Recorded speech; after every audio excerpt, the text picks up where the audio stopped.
Ce film est le troisième d'une série consacrée au CGB du réseau Sud. Nous vous invitons à visionner les 2 premiers documentaires de l'aventure du chemin de fer de grande banlieue. Claudine Falampin-Provost, notre poétesse, a écrit « Que de souvenirs me sont remontés de par mes grands-parents et plus particulièrement mon grand-père qui était cheminot. Suite à cela, je me suis mise devant ma page blanche et les vers en alexandrin, puis les strophes se sont enchaînées. Dans l'après-midi naissait ce poème inédit sur le taco que je vous envoie avec plaisir, vous autorisant à le publier. Il suffit d'un rien pour que le crayon à papier trouve sa voie. Le vieux taco. Ce n'était pas un train de ligne électrifiée. Ce vieux taco tonitruant et essoufflé, reliant les visages, traversant les vallées, le tortillard sifflait, crachait, s'époumonait. Voyageurs et marchandises s'y entassaient, défiant de leur poids la machine fatiguée. Et lorsque son souffle court bravait le passé, qu'elle était difficile la côte à monter. C'est alors que les rails luisants redescendaient, entre les champs de blé, les sapins et les grès, longeant les berges et les maisons animées, conduisant les passagers vers leur destinée. À Metz, on retrouvait des visages amis. Le café des 2 gares débordait de vie. Dans l'attente de trains spacieux chargés d'histoire, qu'on reprendrait vers un voyage plein d'espoir. Claudine Falampin-Provost, hommage à mon grand-père Jules, cheminot.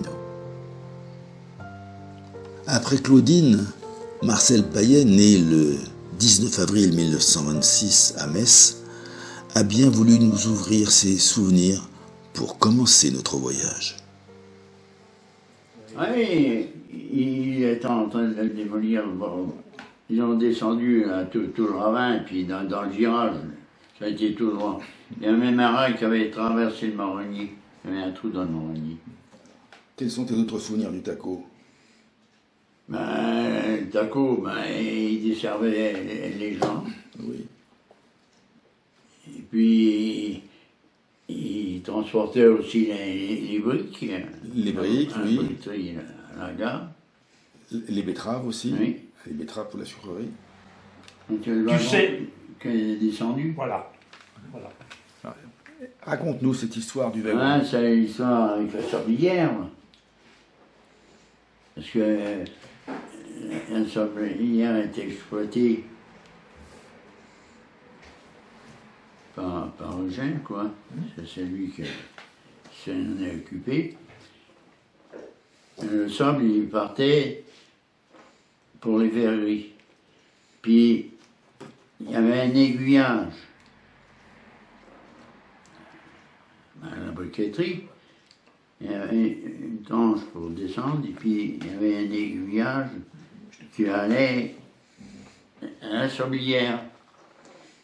Puis l'aiguillage avait été mal tourné, et un wagon qui a descendu, ventre à terre, depuis la briqueterie jusque là-bas à la gare. Monsieur Mercier, quand il est descendu avec sa traction, parce que chez Charpentier, il y avait toujours les camions qui chargeaient de la marchandise. Il a traversé là-bas, il passait à la Boisvoir, puis il s'est arrêté là-bas. Tu sais, un coup de bol. Hein. Oui, Chiporec, d'abord, ils ont pas tourné l'aiguille, l'aiguillage qu'il y avait pour. Puis, le wagon était plein, il est parti tout seul. Non, il était vide. Il était vide, il était vide. Une chance que Eugène il a eu le réflexe de monter dans l'attraction et puis d'aller. Oui. Alors c'est vrai qu'il n'y avait pas la circulation d'aujourd'hui, mais ça n'empêche que ça aurait pu causer un grave accident. Surtout chez Boudon, là. Chez Gretier, Il y avait toujours du monde. Il y avait toujours du monde. Tout le temps. Le transfert des trucs de charbon et les fermes. En face de chez Citron. Rue du Pressoir, oui. Hein?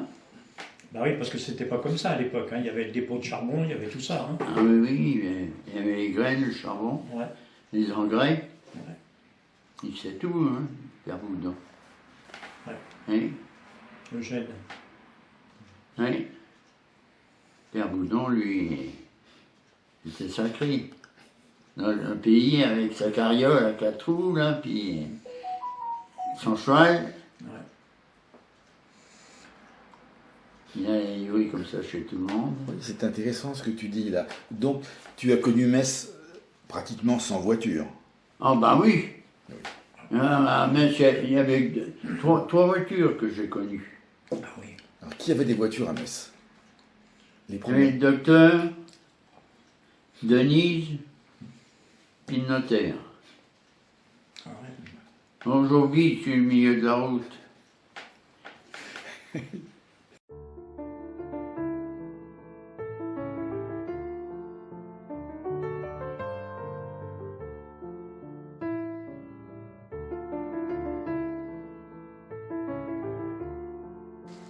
Le train en provenance du dépôt d'entretien des machines de Morigny est arrivé à 8h18 à la gare du Jeu de Paume. Nous sommes à Étampes, à la gare du chemin de fer de grande banlieue qui sera démolie en 1969. Elle est située rue de Paris, non loin de la gare de la ligne du grand réseau Paris-Orléans. Le temps d'accéder par la plateforme du wagon, de dire un dernier au revoir, il est temps de prendre place et de trouver à s'asseoir sur une des banquettes en bois. Il est 8h18.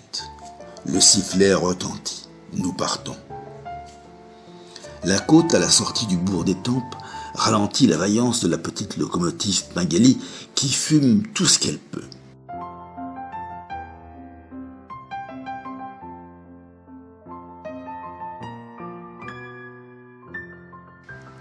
Depuis la gare d'Étampes, il faut 13 minutes pour allier la première halte qui est à Bonvilliers. Il est 8h41 quand on arrive à la gare de Bouville pour récupérer les passagers arrivés par la voie qui relie La Ferté-Alais jusqu'à Bouville. L'arrêt ne dure que 2 petites minutes.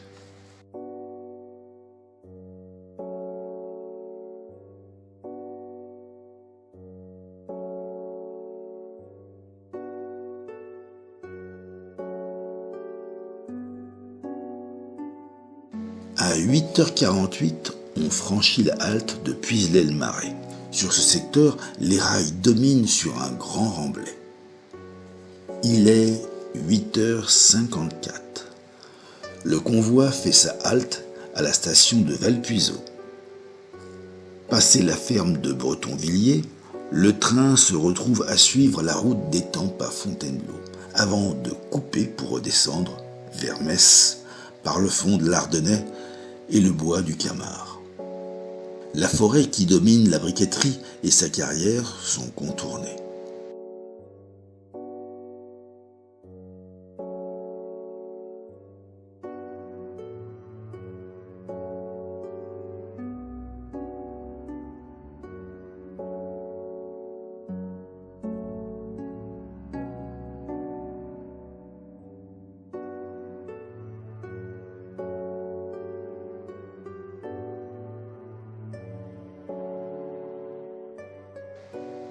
On entre dans le village de Metz. Les rails suivent la route de la Ferté-Alais à Malesherbes.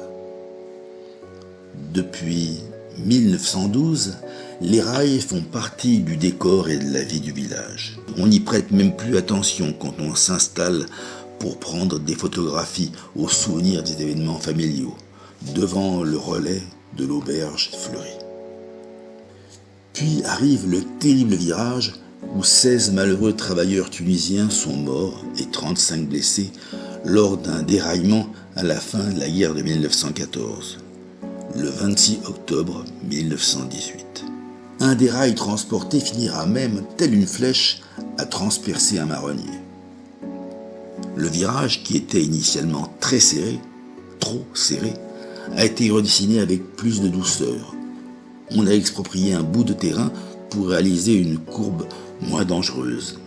C'est ce bout de terrain qui deviendra le square Jacques Houdin, après que le terrain devienne libéré et que sans rail, les trains ne passent plus dessus.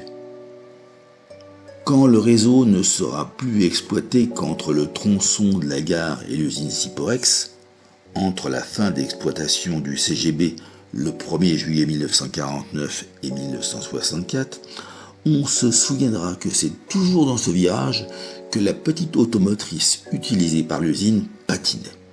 Des fois, elle restait sur place, immobile, incapable d'avancer dans ce virage du haut de la côte du boulevard. Un incident plus notoire surviendra vers 1955, quand un wagon mal aiguillé partira en roue libre et sans qu'on puisse l'arrêter jusqu'à la gare. Tout s'est terminé, heureusement, sans dommage. Le boulevard du Nord est la plus belle artère de Metz. C'est au cours de l'année 1911 que le sol en a été creusé lors du chantier pour encastrer les rails urbains. Les grands arbres apportent un cachet magnifique et même somptueux au boulevard.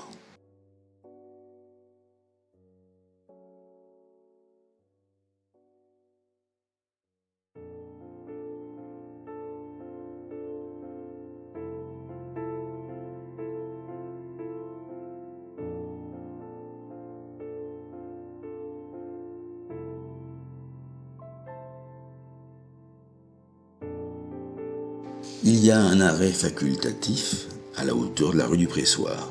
Mais c'est ici que la plupart des Messois choisissent de monter ou descendre du CGB plutôt que de se déplacer jusqu'à la gare.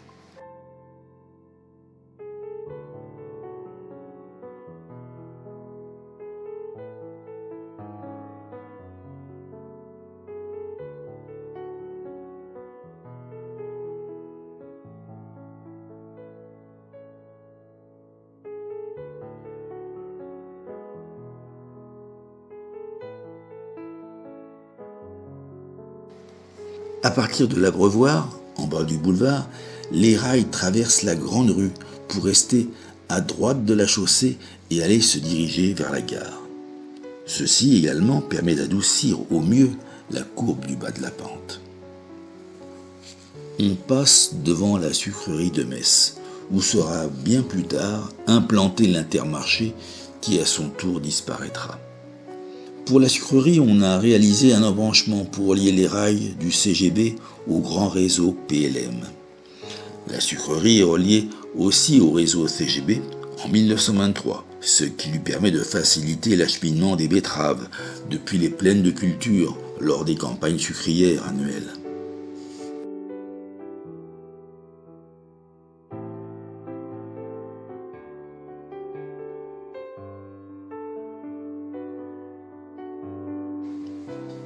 En face de cet embranchement, de l'autre côté des voies PLM, qui deviendra SNCF, il y a l'embranchement de la voie ferrée de la carrière Fulchiron.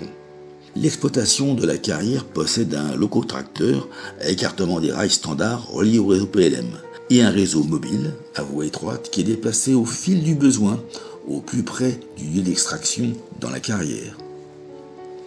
Les 3 cercles sur le plan du triage placés sur les rails du PLM sont des plateformes de retournement pour l'usage de la machine, l'accès à son hangar et faire manœuvrer les wagons. La gare du CGB, et dont le bâtiment existe toujours au début de la route de Buneau-Bonnevaux, est située au milieu de ces voies de triage. Le cercle sur le plan représente la plateforme de retournement de la locomotive.